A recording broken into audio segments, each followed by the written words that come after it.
demonstration is a very simple issue of the right of the sovereign people to self-determination.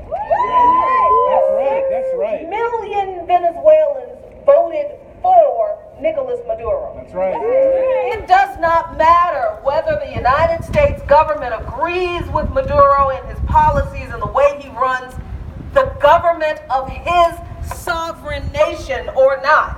It does not matter, because 6 million Venezuelans wanted him to lead them. That's right. And as a sovereign nation, as a sovereign people, they have a right to determine their own direction and future. That's right. As a member of Black Alliance for Peace, and as a black woman married to a black man in the United States of America, we understand the struggle of an oppressed, marginalized people in self-determination for our people.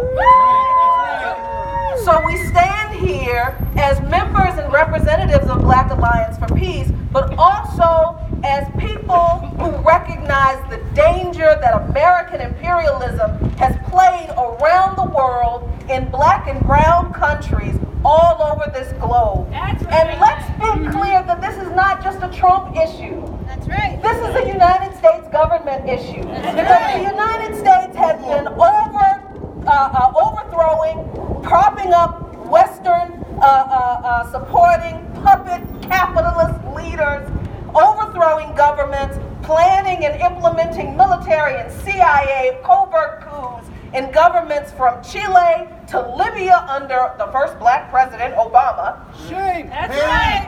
In Haiti. That's right. And what they're doing now in Venezuela is just more overt. It's the same playbook that we have seen play out all across this globe for decades and decades. So Black Alliance for Peace recognizes that the struggle of the Venezuelan people is not just an issue of challenging American imperialism and challenging Trump, but it's also an issue of class struggle.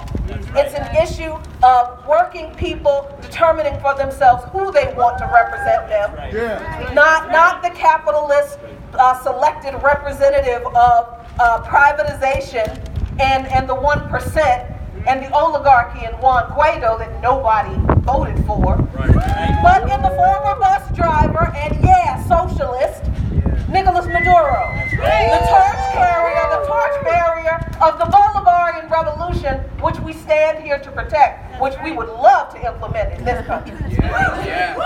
So, as much as we might not be able to stay here overnight with the Embassy Protectorate Collective, let's support our comrades as they do hold this ground as tenants and stand in the gap for people in Venezuela for their right to self-determination against U.S. gang